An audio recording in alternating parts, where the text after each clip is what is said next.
Здравствуйте! Это снова «Страна энтузиастов».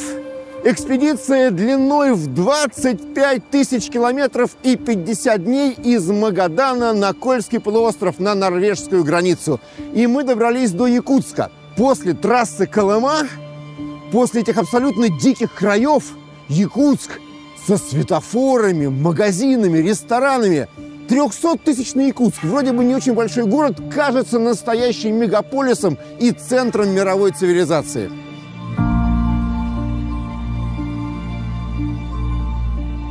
Мы в Якутске далеко не первый раз и видим, как город с каждым годом хорошеет. Он становится по-настоящему европейским. Здесь есть, в общем-то, все, что нужно человеку, несмотря на суровые условия, для современной, комфортной, активной жизни. Но вместе с тем здесь сохраняется дух такого позитивного авантюризма, дух первооткрывательства. Потому что все-таки это столица самого большого административного образования в составе Российской Федерации. Целого края, который по территории больше всей Западной Европы.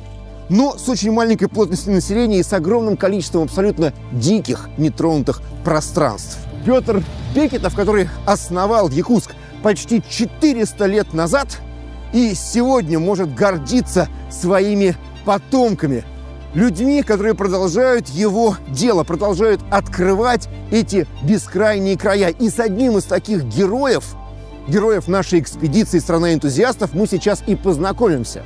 Простой и скромный инструктор по туризму Михаил Местников 10 лет назад решил, что именно он должен открыть и для соотечественников россиян, и для иностранцев самые потаенные уголки своего родного края.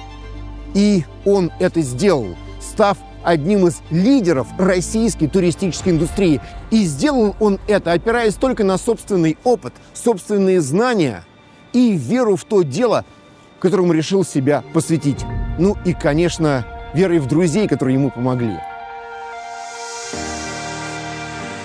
Ну, я пришел сам с спортивного туризма. У меня как бы большой опыт в этом плане, да. И в 2012 году, когда мы создали турфирму свою, стали туроператором официальным, пришла идея возить людей там, где мы были раньше, и расширять границы. Якутия очень большая.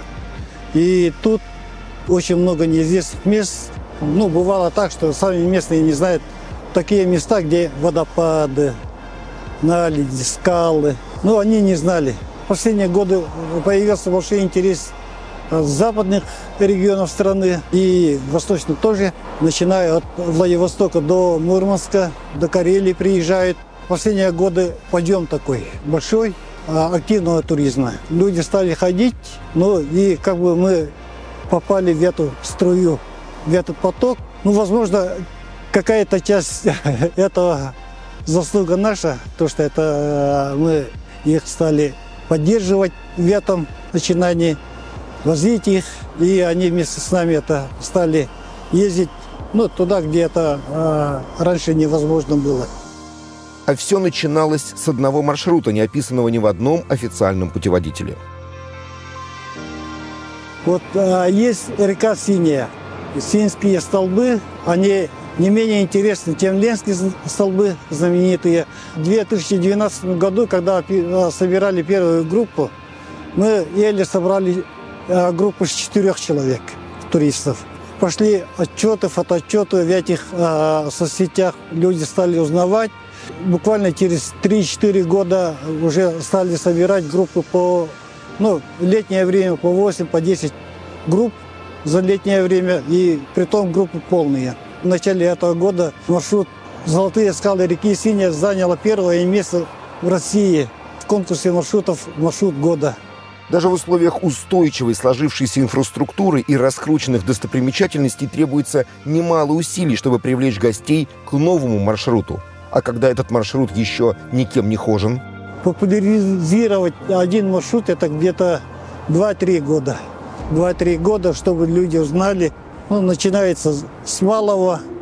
Вначале обычно у нас это разведывательный выход, знакомство с маршрутом, описание маршрута, фотографирование, снимаем на видео и потом потихоньку начинаем работать. В основном тут помогает агентство. Туризм – это что такое? Это не только познание, но это и рабочие места. Вот, например, возьмем популярный маршрут Аймяконский, на Аймякон, да? Мы как-то просчитали, получилось, что 15 разных людей принимает в нашем туре. То есть это и коневоды, якутские коровы, туда вот вводим даже туристов. Это тропа охотника, тропа рыболова, сувенирщики, дом культуры. Когда туризм приходит в какое-нибудь село, и там начинается подъем у людей. Ну, это дополнительный доход. Например, на севере работы с бюджетной сфере нет ничего. И когда приходит туда туризм, там уже появляются рабочие места. В данное время у нас рабочих 20 маршрутов летних и где столько же зимних. То есть мы работаем круглогодично, невзирая на условия природы, на холод. Ну, я хотел бы сказать еще это об инструкторах-проводниках, которые начали работать у нас. Ну, благодаря им это как бы расширяем свои границы, да. Песня «Колыбельды». Мы поедем и помчимся на оленях утром ранним и отчаянно ворвемся прямо в снежную зарю. Вокруг тундра, гола, чум, олени. Ну, к сожалению, люди воспринимают Якутию, принимают Якутию таким, но тут совсем другое. Вы сами знаете, какая она Якутия. Тут очень красиво, все есть, и горы, и реки полные рыбой. Ну что ж, остается Михаилу пожелать новых открытий, которые позволят проложить новые маршруты. Ведь по Якутии их можно сделать не 20, не 40, а все 50, и даже 100, потому что это настоящий туристический клондайк. Это непаханное поле для новых впечатлений, новых эмоций и новых первооткрывателей. А мы движемся дальше по нашему маршруту. Впереди трасса Лена, мы едем на юг.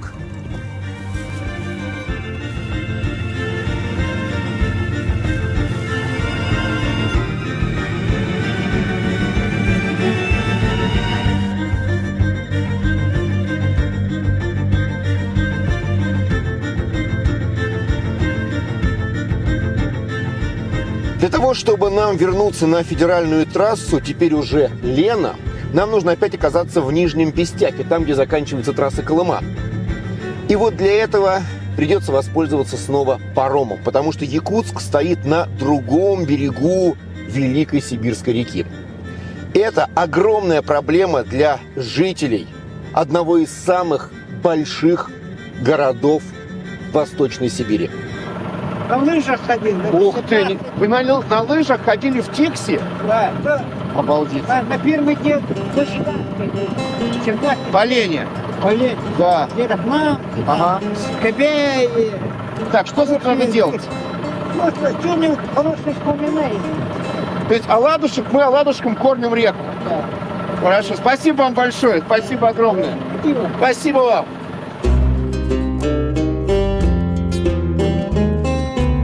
Мост здесь ждут уже несколько десятков лет. Длина этого моста по проекту должна быть около 19 километров, и это должен быть комбинированный автомобильный и железнодорожный мост. Дело в том, что рельсы от БАМа в Нижний Бестях уже протянули, и осталось только совершить последний и самый тяжелый рывок. Это бросить эти рельсы через мост на запад, собственно, в сам Якутск, столицу республики Саха.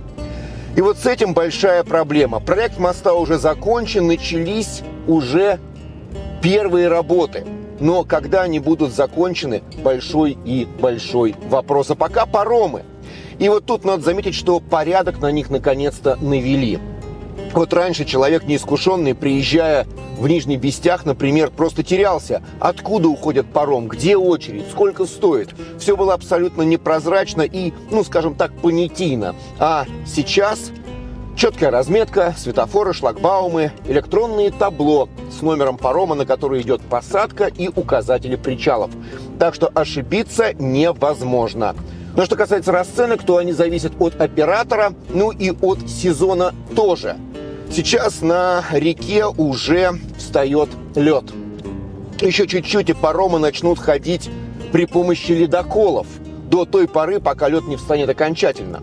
И я думаю, что цены будут расти, но, по крайней мере, вот перевозка нашего Peugeot Traveler нам обошлась уже в 3250 рублей в один конец. Это серьезные деньги, а для местных с небольшими доходами вдвойне.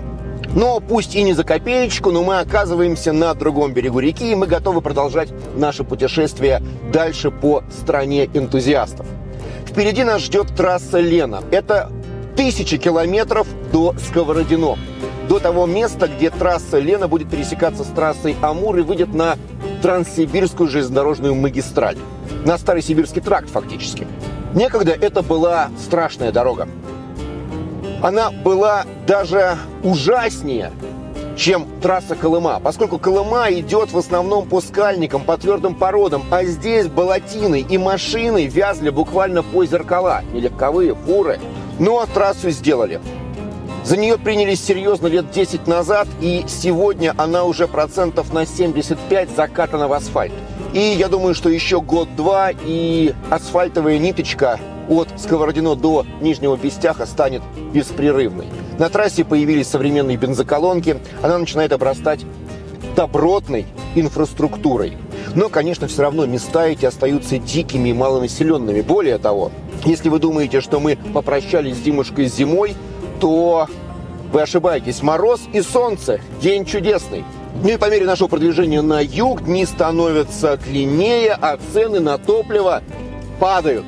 И вот уже в Сковородино на стыке трасс Лена и Амур дистопливо, а мы используем именно его во всех наших автомобилях нашего пробега, стоит уже меньше 60 рублей. Вот такой психологический барьер преодолен. Посмотрим, что будет дальше. Нерюнгри, к которому мы уверенно едем на юг, это еще одна из самых холодных точек Якутии. И вы знаете, вот по моему опыту, снег здесь бывает даже тогда, когда его нет нигде, ни в каком другом месте. Его действительно прямо на глазах становится все больше и больше. Вот там уже появляется серая туча, из-под которой серьезно метет. И я думаю, что мы въезжаем в настоящую зиму. Хотя температура поднимается, ну, естественно, это связано с надвигающимся снегопадом. Но, в общем, никаких проблем на самом деле мы не видим, поскольку у нас стоят современные шины Continental Viking Contact 7. Шины не шипованные, но для заснеженной дороги как раз то, что нужно. Ну и кроме того, у нашего Peugeot Traveler все-таки полный привод Данжель. И этот полный привод работает очень эффективно, несмотря на свою проверенную временем несколько консервативную конструкцию. Вот как раз, опять же, для вот таких дорог, для таких условий, чем проще, тем лучше. И это работает безотказно. Кстати, наш Peugeot Traveler 4х4 стал своеобразной передвижной лабораторией для обкатки нового российского высокотехнологичного продукта. Речь идет о маслах Купер, которые залиты в двигатель и в трансмиссию нашего минивэна. Это продукт отечественный, который использует конверсионные наработки, связанные со снижением трения в трущихся деталях. Это так вкратце. Если будет интересно, можете об этом продукте прочитать подробнее. Так что комбинация хороших современных шин, полного привода и дорожного просвета в 20 сантиметров придает нам уверенности в том, что мы до Сковородино доскачем за один день. Конечно, уедем в ночь, но ничего. И вот, кстати, еще один показатель эффективности работы наших шин. Уже в темное время суток, практически ночью, на одном из подъемов на трассе Лена, была буквально пробка из фур. Автомобили не могли взобраться. А действительно, под колесами был практически голый лед. Но мы, в общем, без каких-либо проблем миновали этот перевал, пробравшись вот так, пролавировав между стоящих и сползающих грузовиков, Так что еще раз, современная зимняя качественная шина – это то, на чем не стоит экономить, и это то, что 20 раз окупится в тяжелой ситуации. Кстати, зимние шины существуют, это так намек, не только для легковых автомобилей или минивенов, но и для грузовиков.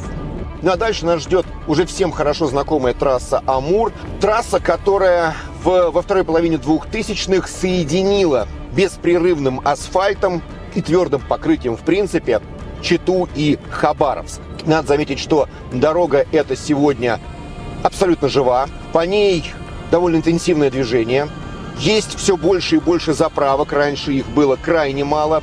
Но самое страшное – это знаменитые амурские волны. Трасса продолжает местами проваливаться. Вроде бы едешь быстро, с максимально разрешенной скоростью, и вдруг приходится довольно интенсивно тормозить, поскольку есть шанс подпрыгнуть с отрывом всех 4 колес и начать бреющий полет. Такое случается. Но спасибо эффективным тормозам Peugeot и шинам, поскольку эти шины Continental, не шипованные зимние, очень эффективно работают и на сухом холодном асфальте. Они позволяют проходить повороты на приличной скорости без намеков на какое-либо скольжение либо срыв. И, с другой стороны, очень эффективно замедляться. Я думаю, что до Читы, а потом и до Улан-Удэ мы доедем без каких-либо приключений. В конце концов, эта дорога уже хоженая и проверенная. Что ж, страна энтузиастов открывается перед нами, и мы едем дальше навстречу с новыми героями, которые нас ждут в Бурятии.